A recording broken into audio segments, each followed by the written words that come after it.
like, as you know, because of the games that are played in this kind of a, like, relationship, it can be really hard for people to figure out whether they're in a toxic relationship or not, right?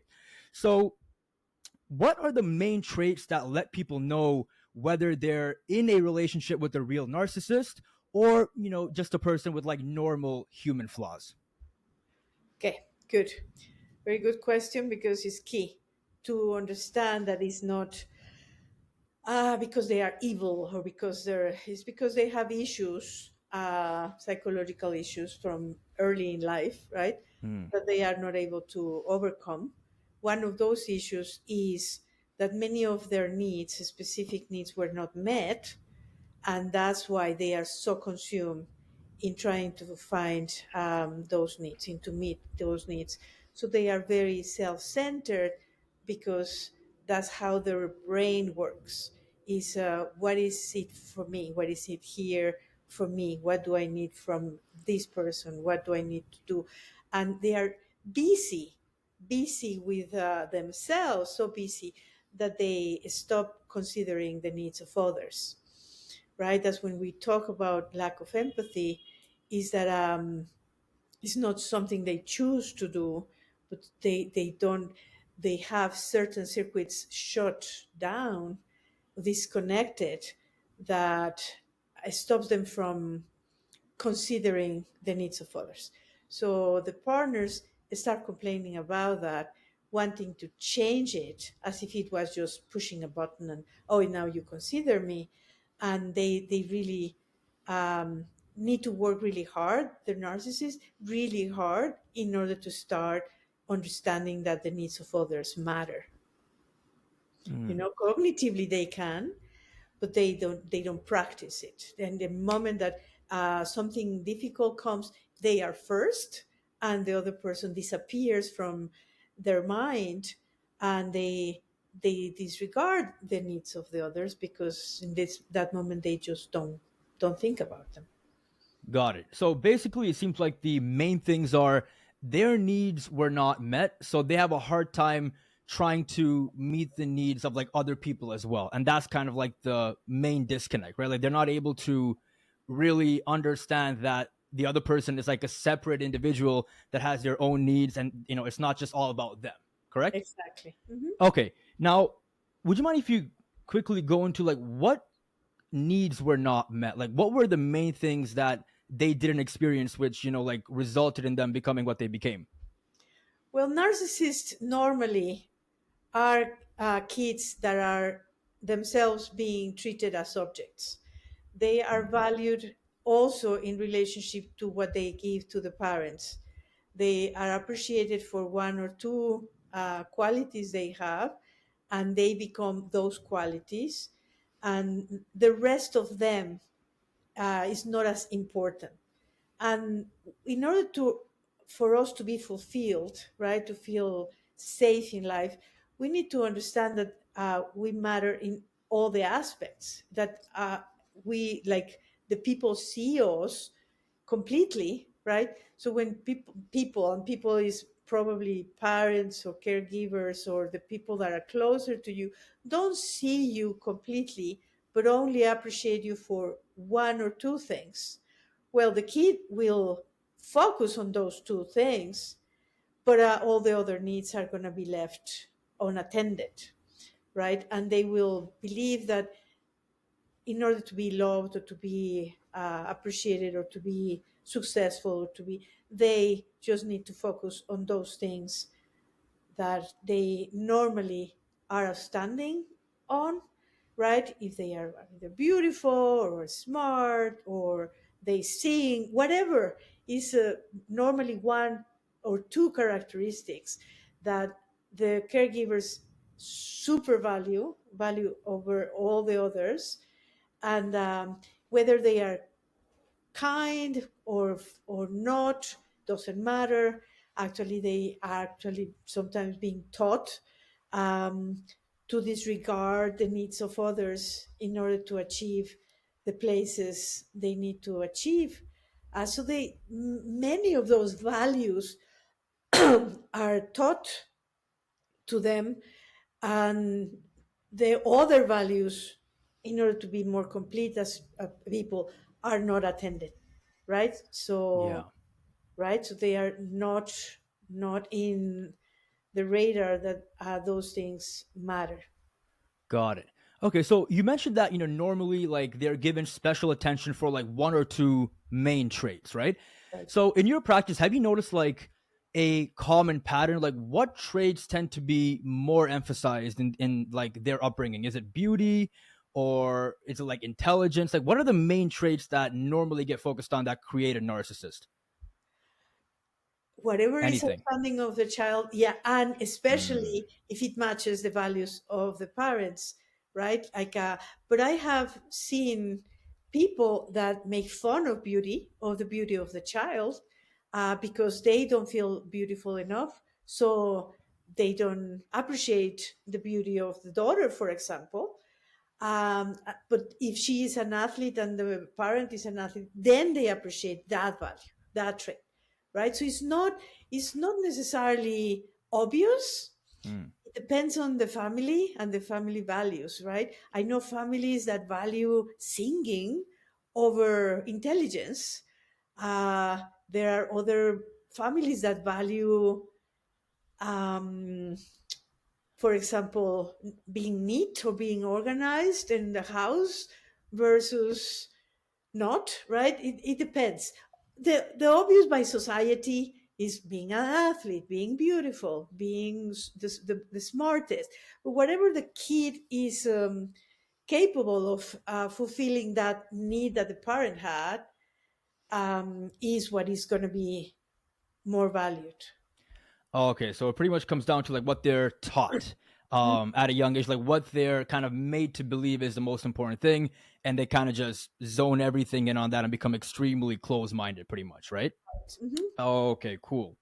Okay, so that's a pretty good overview on like the creation of a narcissist, but I really want to get into your article because it's so good. Like it really shows that you dove into it, you like dissected it. It's really good, and honestly, no one talks about it because it can be really hard to figure out if you've never experienced it, right? Like normally you have to go through it yourself, then you can figure it out. Like as time goes on, Mhm. right? So I just want to quickly talk about all the different phases. Okay, so let's start with phase number one. You mentioned this is the phase of choosing the right victim, right? So can you explain how that phase works and like what kind of people are the most attractive for narcissists and like why are they the most attractive? Mhm. So a narcissist needs somebody that admires them, that others admire them for having that partner, Hmm. and that they have vulnerabilities or weaknesses that they could control, right? So the narcissist needs powerful people, but not too powerful that they cannot control them, right? But they are not looking for somebody with no value. Like, sometimes their friends are less than them, right? They can't control them, like in an obvious way, or superior to them, but not with the partner. The partner needs to have qualities that others admire and that satisfy their needs, and that also need to have, um, yes, like weak points, like specific points that they identify. That's why they don't approach right away. They take their time in observing the person, the prey, right? The person, to see, oh, this has these insecurities, or these others, or this is poor, or this is not pretty, or this doesn't have many friends, whatever weakness they can identify. That's a plus for them. But again, they need to find the right partner that makes them look uh, great. Okay. So when it comes down to weaknesses, is there like common weaknesses that are, pretty easy to exploit, or is it just down to like the specific individual and like what they find weak about themselves? And then with that self-image, now you can attack that because like they don't even have, I guess, that belief in themselves. Right? Is it more like that, or is there like common weaknesses that they're looking for in terms of a pattern? In general, it's emotional weaknesses like Mm. insecurities or yeah, mostly emotional insecurities. Mhm. Yes, but Emotional insecurities. yes, but for example, they can choose a pretty person that doesn't feel pretty. Uh-huh. That's an emotional insecurity, right? Low confidence, pretty much. Right, low confidence, but they look pretty to the others, Mm. right? That would be a perfect weakness.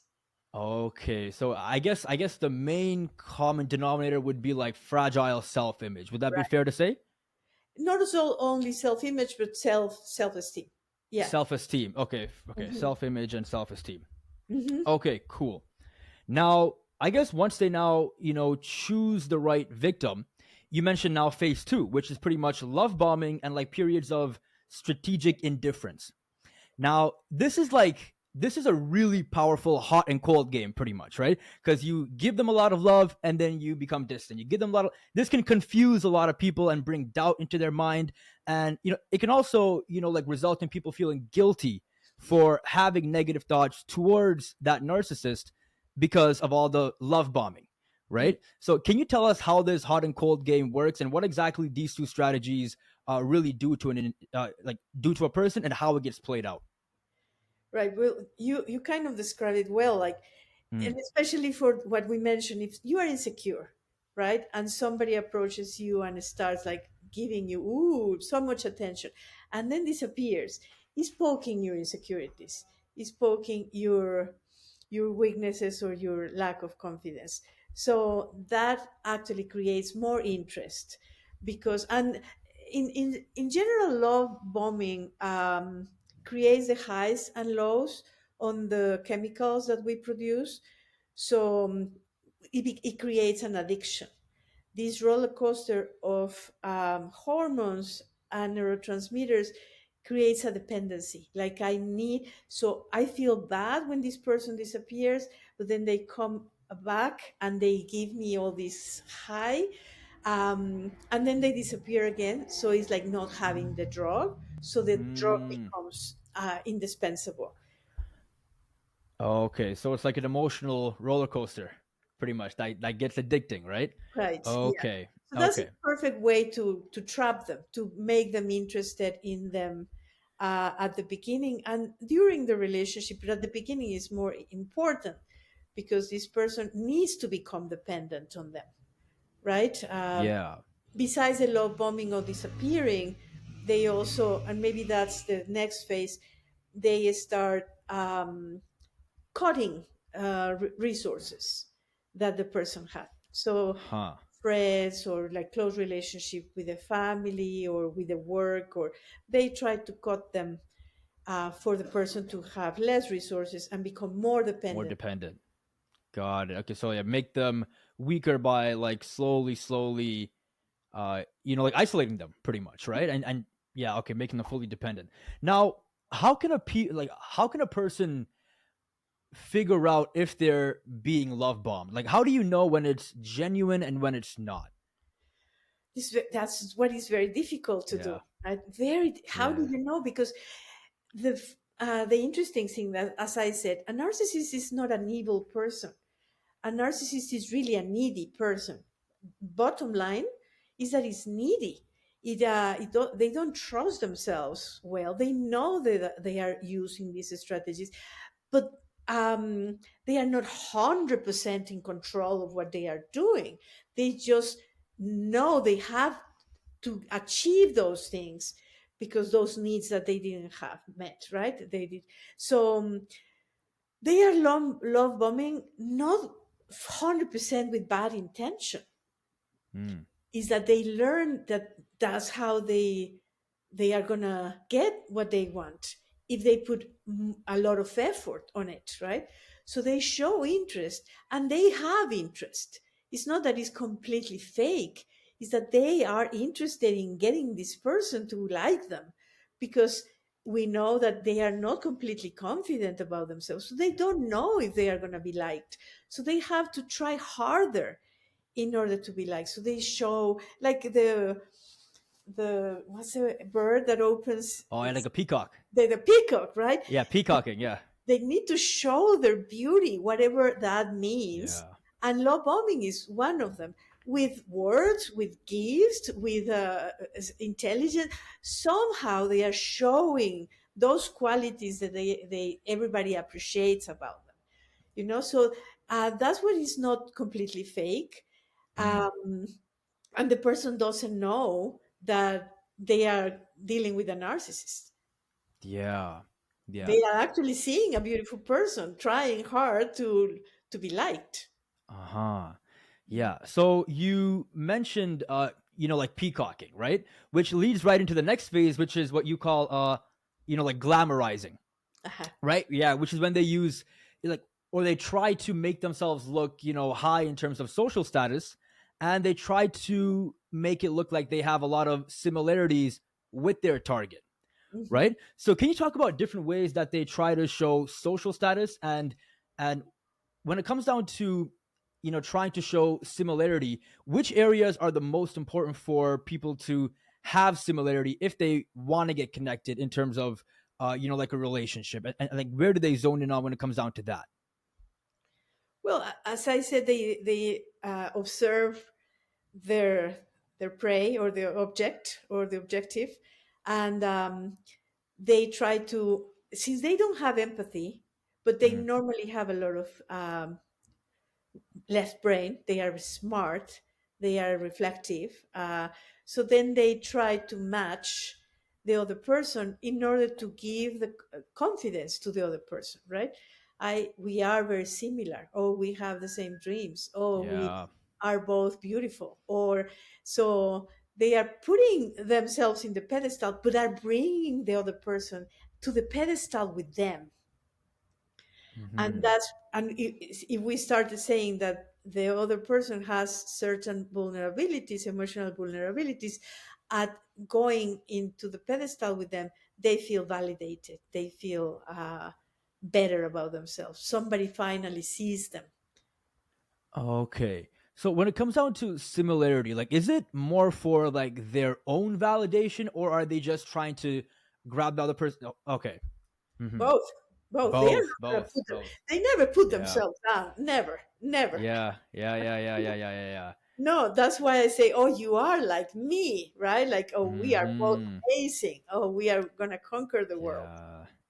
Okay. So yeah, I guess if they put themselves down, it'll completely crush their self-image, right? And it'll make them feel really weak, pretty much, Sure. Yeah, no, right? they never do that. Never. They never do that. Yeah. Okay. Okay, great. So now let's go into phase number 4, which in my opinion, this is the most harmful phase, which is what you call like needing.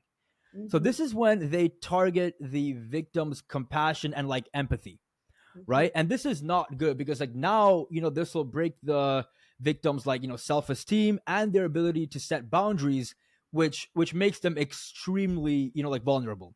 So how do they target their victims' compassion and empathy?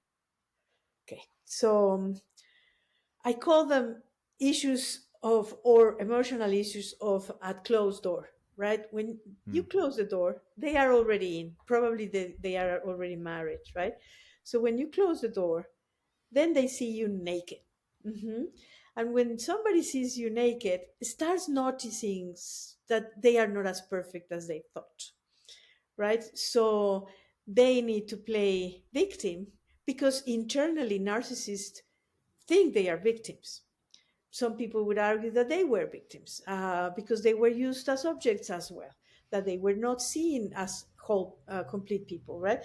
So they play the victim role, and then the other person, obviously wants to fix them or wants to love them and wants to compensate for whatever they didn't have, or like that's when they show some of their lacks, right? So Hmm. if they chose well, which they normally find these nice people because they have emotional needs, right? These people are going to have compassion for them because Like, we should have compassion for everyone, right? And I believe that narcissists are not, I said, monsters. They are also victims, and they also suffer, and they probably were victimized.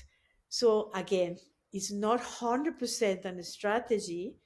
Is that when you close the door, people will see you more deeply, and they will see their wounds. And they have wounds that the other person, I mean, if they are in, because now at this point they are in the relationship, they will see it with compassion, and they will try to take care of them. Mm.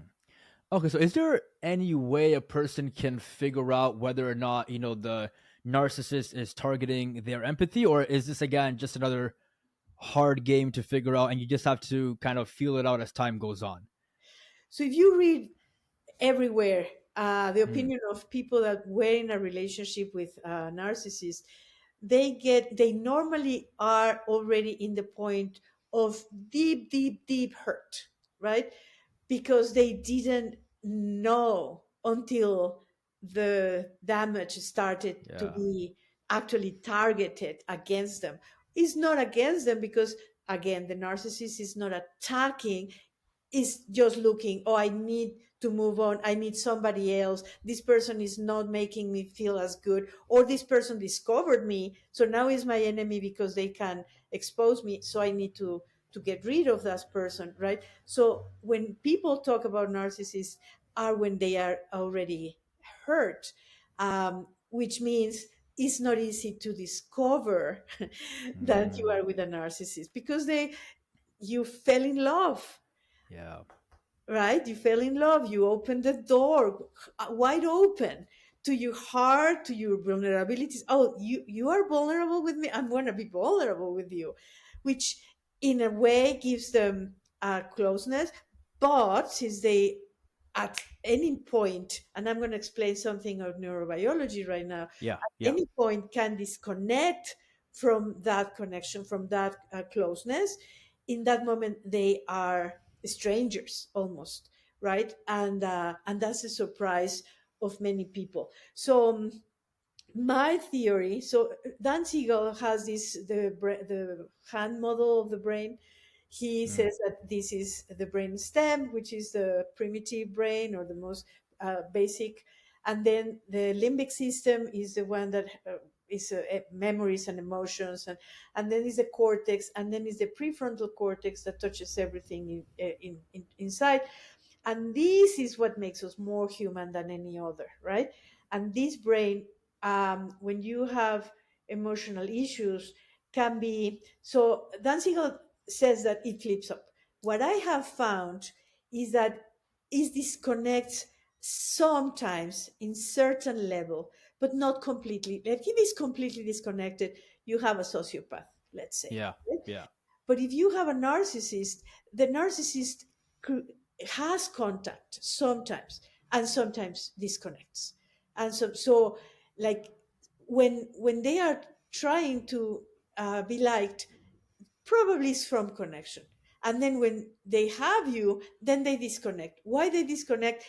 Because they have also learned that in order to have their needs met, they need to not to fall for all those tricks of love and things like. They need to have freedom. They are cheaters, they are unreliable, they are unaccountable, right? They won't recognize what they do the manipulation, they do the gaslighting. They are never going to confess they do it knowingly, right? Like, consciously. Yeah. So they need to disconnect in order to continue being strong when they are doing those things, right? And then at some point, especially closed door, they reconnect again, and the person feels them sincerely in love, sincerely apologetic even. Sometimes they Yeah. sincerely apologize.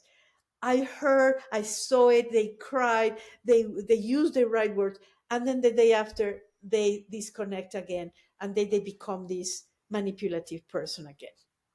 So is there any way to like fix that, or is it like, because like if because when you read about this subject, like people say that a lot, right? Like they like sometimes they know what they're doing is wrong, but then the next day it's like they do the exact same thing again. So Mhm. like what happened? Like how do you fix that? Helping them stay connected all the time, realize why they disconnect, and all the strategies that they had to develop in order to survive their environment, and understanding, well, creating empathy and understanding that they are hurting other people, and helping them stay connected. So this is a lot of prefrontal work. Like you have to build muscle in the prefrontal, Yeah. and understanding with right brain to right brain, the people call it, but with consciousness. I think that when you connect, you have not only more reflective capacities, but you are also able to feel the other, to care about the other, to have Yeah. compassion, to have generosity, to have love for the other person. So if you stay connected for longer, then the spark comes, and the person realizes that yes, the other strategies are hurtful for them too, and then they stay connected. So everything is fixable. Takes a lot of time and a lot of effort, but it's fixable. Okay. Okay. That's pretty interesting to hear because, like, you probably know, like, because when it comes to this subject, many people say that you can't fix it, right? Because of that problem, right? They know what they're doing, but then they do the exact same thing again, like 2 days later. But you're saying it can be fixable, which is really, really interesting. Mhm. So, if you wanted, so basically to stay connected, right? Like, do you have to do work with a specialist, or can you do that on your own? Specialist. That's Yes, the only way. you will never recognize Yeah. until you find somebody that hears you, listens, sees you, and doesn't judge you. And Huh. Got it. it's only a therapist. Like everybody else will judge Yeah. you Yeah. because you are doing things that are not accepted and not admissible in society. So a therapist is the one that you can finally open up and say, yeah, there is a place where I feel bad about what I'm doing, and then Mhm. you get the help. But it yeah, it's needs to be professional. Consistent work. Yeah, Okay. they don't Oh, like it. That's the yeah. thing, is narcissists don't go to therapy. Yeah, it's hard because it's like you have to look at yourself, right? You have to look at all the flaws that you have, which obviously is really difficult because like for the entire, like for their lifetime, they've been hiding that because like they Right. don't want to, confront it, so it becomes a problem. Yeah, for sure. Mhm. Okay, now you also mentioned that for a person to figure out that they're in this kind of like a relationship, it takes time, and that's kind of the only way to figure out, right? So on average, like how long does it normally take? I mean, I'm not sure if there's a number, but have you noticed like a normal timeline? How long does it normally take for a person to figure out, okay, this relationship is toxic? For the other person. Yeah, Uh, for the target. Normally, when it's hurtful. Normally, when Mm, you have to realize I don't matter to this person. This person will do things that hurt me without any type of care or consideration for my feelings. That's when people say, "Oh, I think this person is a narcissist." okay, there we Or go. there So is it's like an something emotional wrong with point. this Yeah, person. Yeah. it's like an emotional point. Okay. Okay, so I guess yeah, I guess when they show a lack in their ability to like understand the victim, that's when it becomes a real problem, right? And then you can kind of figure it out from there. Understand that, yes, understand that that is affecting, and that everything you have tried and that they Mhm. have promised, they fail. They failed. Okay. They fail. They don't, they not, they just don't, right? When they Yeah. stop, when they don't accept, because the gaslighting, that was, it has become so famous. The gaslighting really debilitates your psyche, really makes you believe that there is something wrong with you. That's the issue. Gaslighting is very dangerous in terms of Yeah. how the mind changes. Oh, I did something wrong. Oh, I don't understand him or Yeah. her. Oh, I am not a good partner. All that stuff, that debilitates the person. Mhm. So not until they are really hurt is that they say, really, this person did it on purpose, right? So I'm not crazy, so I'm not a bad spouse or whatever. Yes, and that is normally when probably they are already changing partners, Yeah, yeah, going into the next one, right? Or they start leaving the partner behind some way or another because they are not as useful as they were at some point, yeah. Okay. right? And when the partner is not useful, they start this card phase, and that's when the person starts getting like very disoriented. Yeah. So that's phase number 5, right? When they slowly start to like leave the relationship, but they're making their partner feel like they're the main issue with their relationship, right? Exactly. So yeah, so you mentioned gaslighting. So can you just tell people like what exactly that really means and like how the narcissist gaslights? Like what do they say? What do they, look for? And are there like any other strategies that are used to make the victim feel like they're the problem? Well, is blaming them, is projecting into them, oh, you are envious, or you didn't, or you don't, Okay. nobody likes you. You see, nobody likes you because you are X, Y, or Z. Or they start making the other person believe that is their fault, right? So it Yeah. depends on, it's not a specific phrases. Some people list phrases. It's the intention. Yeah. A very smart person, a Machiavellic narcissist, will debilitate you with undetectable phrases. Like you will never believe that that phrase had the purpose of debilitate you. Mm-hmm. It depends on Yeah. the level of sophistication of the person, or the type of, or the weaknesses of the other. Yes, of the other is what they are going to use um, to debilitate the other person's mind. Yeah. So that ties back into phase number 4, right? Where they're looking for people who have high levels of like compassion. Because when you have empathy and when someone tells you, hey, you're hurting me, you're like, oh man, like, is it me? Like, am I doing something wrong? Right. So now you start to doubt yourself. And I guess, yeah, so it seems like, having high levels of compassion and like empathy is a really, really important thing when it comes down to a victim, right? Because that's what makes it easy to like trick the person. Especially Yeah. compassion. Yeah, Compassion. Okay. especially. Yeah. Mhm. Got it. Okay. And then you mentioned also leaving, right? So when the narcissist leaves that relationship, they do everything they can to protect their, self image and just their, like main public image by bad mouthing the victim and so on and so forth. So can you tell us the different ways a narcissist leaves a relationship and how they make the victim look like the bad person? Well, there are two or three different options. The bad Hmm. mouthing is only if the victim is going to badmouth them.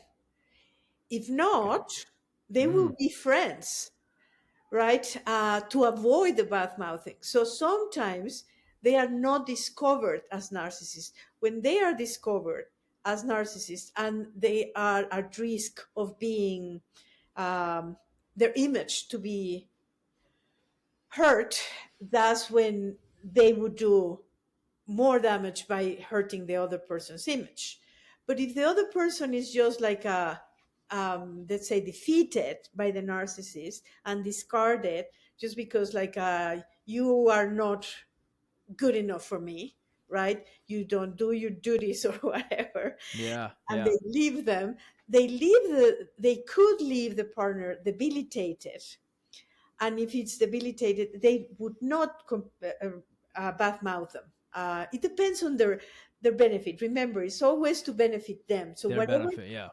whatever benefits, if it more beneficial to badmouth them, they will, no problem. But if it's more beneficial to actually talk good things about the discarded person, they even will do that. It Huh. depends on what is better for them, right? The thing is that they Hmm. discard the person for the wrong reasons.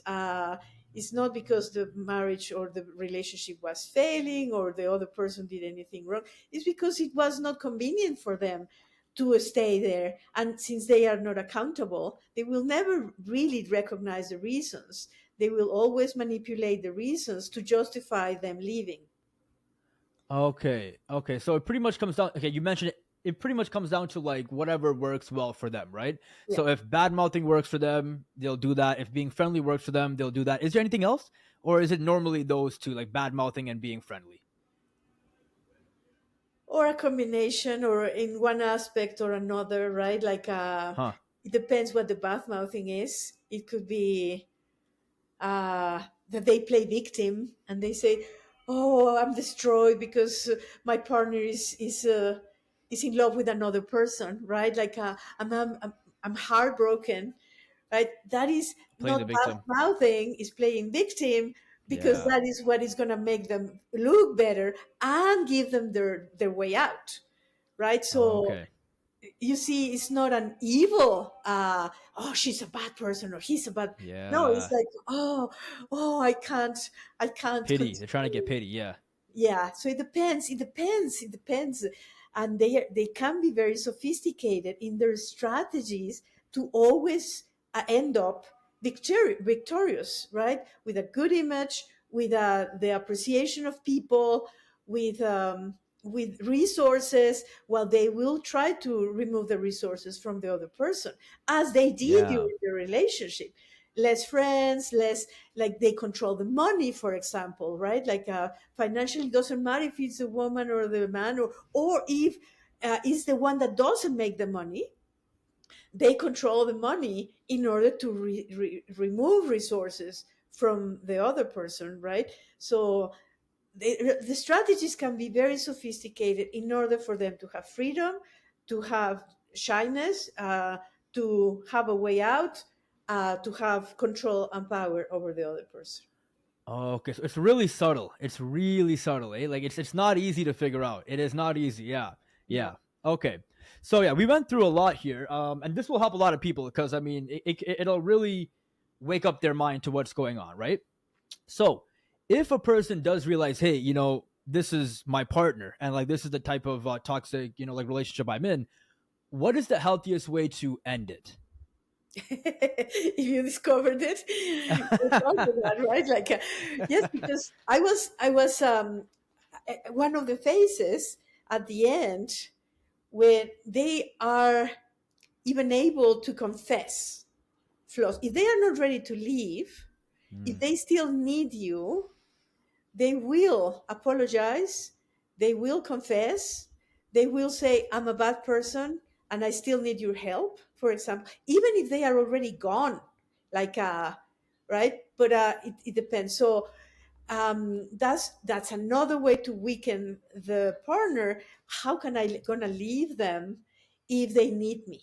So it's very much when they are ready for you to leave, more than when you are ready for you to leave. uh, Okay. it's not as easy. Some are very easy to say, "I don't want to be with you," and if they were ready, they say, "Okay," they will leave, no problem, right? But if you want to leave and they are not ready, they won't let you leave them. They would use many of those strategies to debilitate you again, or to make it very difficult for you to leave them, Hmm. because they won't accept just like that you decide to leave them. Who do you think you are? They are the best, The right? They are king, the great. queen. Yeah, yeah, yeah, So how do you really leave? It depends on what phase are you at, yeah. and you need to be really strategic in order to leave a narcissist that doesn't want to leave. You need to be really strategic, and that's customized. It depends on the person and the situation. You have to recover your resources, right? Okay. By it's either friends, it's either money, is freedom, is the capacity to be, because you cannot trust that they will be there for you. If you become their enemy, um, you will pay for that. So you have to minimize the risk of retaliation. You have to There's several elements that you have to consider. Depends on the type of relationship, the type of dependency, and how ready or not the narcissist is to be left. It's Okay. almost, you never see say be left. No, they You leave. can't. They leave Yeah. before you leave them, you know? Yeah. Yeah. So you mentioned that to keep you in that like relationship, they take away your friends and your connections and your resources and so on and so forth. Let's say you do have friends and resources. What other ways do they try and keep you in that relationship? Like, is it with, like saying that I'll commit suicide and stuff like that? Is there like emotional things that they do, or not really? That's more borderline-ish. No, they will probably threaten, either first saying that you're crazy, that they are the best. Confessing could be another strategy for you to lower the guard, and then they become the love bombing becomes the look how perfect of a partner I am, right? Whatever Mm, you were complaining about them not doing, they will start doing. Oh, yes, you have been complaining that I am not helpful in the house. Okay, I'll do all the house. Like, okay. Yeah. yeah, yeah, Yeah. more than threatening to commit suicide, they make it More impossible. love bombing. More love bombing. Yeah. More that, like, to reinforce their value, to reinforce that they are Yeah. amazing. Like, more that's more probable than but if they have to go into lawsuits, they will threaten to remove the kids, for Mm. example, or to attack you in ways that are much more hurtful. I will tell people what you did, or, like, there are different strategies, all manipulative, to debilitate the person in order for them not to leave them. Okay. Yeah. So one thing you notice is oftentimes, when you're with the narcissist for a long time, and by nature, if you do, have a part of you that's like quite rebellious, oftentimes you can become a narcissist if you're in that relationship for too long, right? Because like that's becomes like a self-preservation type technique. Like you have to no, you're wrong, you're wrong, you're wrong. Like so you just try to always, make sure that you're protected, right? So how do you make sure that you don't go down that path and then become exactly what you hate? Yeah. In therapy to be Yeah. observing yourself, because Uh-huh. before a personality disorder develops, you lose internal equilibrium.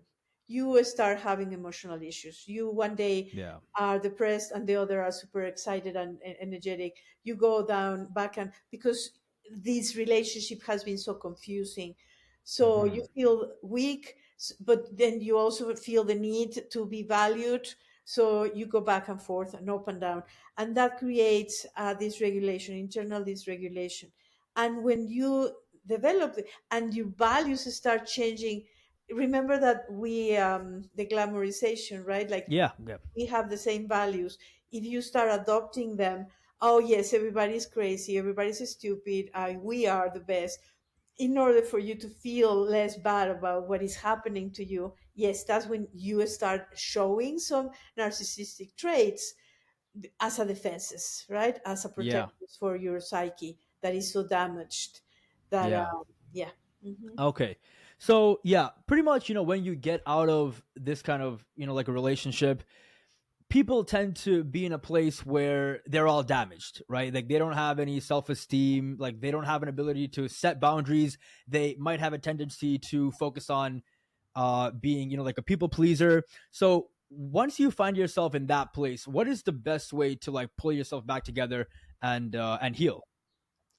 Well, you are mentioning also phenomena, characteristic in these relationships that is very frequent to find, especially from those that were the compassionate ones, which is developing a trauma bond. So when you develop a trauma bond, means that instead of seeing it as an abuse, you see it as love, as a proof of love, Yeah. right? You become codependent on the emotional struggles of the other person that is playing victim. Oh, I'm sad. Oh no, like whatever. And then you think that the reasons you are staying in the relationship is for love, love for the wife, the spouse, for the kids, for the family, for the church, for whatever. So you start sacrificing, and that's when you start devaluing yourself internally, um, because the values are more important than you.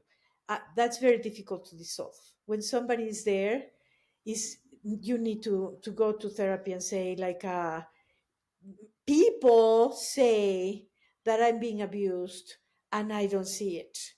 Uh, what's happening, right? Because Yeah. when somebody develops a trauma bond, doesn't see the abuse, doesn't even see the abuse, the perception of reality gets transformed into, oh no, he loves me but he struggles, or she loves me but she struggles, and things like that. And then you need to start by dissolving, by reality checks. You need to start observing your needs, develop the idea that you are important, because these people lose complete self value. They sacrifice. It's not people pleaser. That's the needy. That was from the beginning. Is the disappearance of the self worth, Yeah. in order Sense of self as well. Yeah. to give worth and value to others, right? So that's and some religions actually promote that type of self-sacrifice. So you actually feel good, and this is the trick. These people may not be suffering as the person that is aware that they are with that piece of shit. The Yeah. person that convince themselves that Yeah. they are doing it for love, they are more peaceful. They are like actually being, mm, yeah, find regulation. That's a very good Yeah. way to regulate your system, like by not getting affected by the energy of the other person, right? So they Hmm. put everything on them, but they are numbing many. That's why they don't notice they are being abused, because they numb their needs. They numb their feeling their need to be someone, right? They are someone in relationship to giving or being for others. Yeah. So is the only way to start healing, like you have to actually see it yourself? Because you mentioned that they can't really see it, right? Because of the trauma bond. So, like, does somebody have to tell you, hey, like, you're not the same? Or, like, can you actually figure that out on your own? Or is just that not possible? Well, nowadays, that's why podcasts like you have so much Yeah. value, and there are many other platforms where people go, and or books or articles, or I write a lot, and when Yeah. people become aware, oh, that sounds like me, oh, that sounds like what I've Mhm. been doing, or Yeah. maybe this Exactly. is how I'm feeling. Yeah. That's the wake up, and when you wake up, you start being proactive in recovering some of yourself.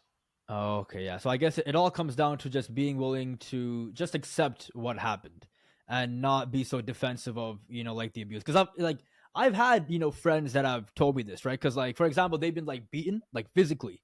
Mm. And then, like, they literally told themselves that, oh no, that's love.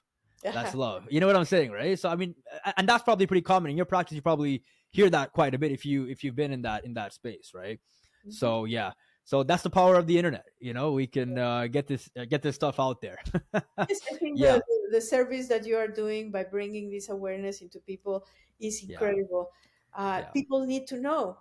They do. Many They people do. start healing the moment that they realize that probably there is something wrong with the other person in the dynamic, and therefore in themselves, right? Like, it's never all the fault of the other person, and it's not that it's my fault, but the dynamics that get created, and what we accept, and what we like start developing these dynamics that are rotten or vicious.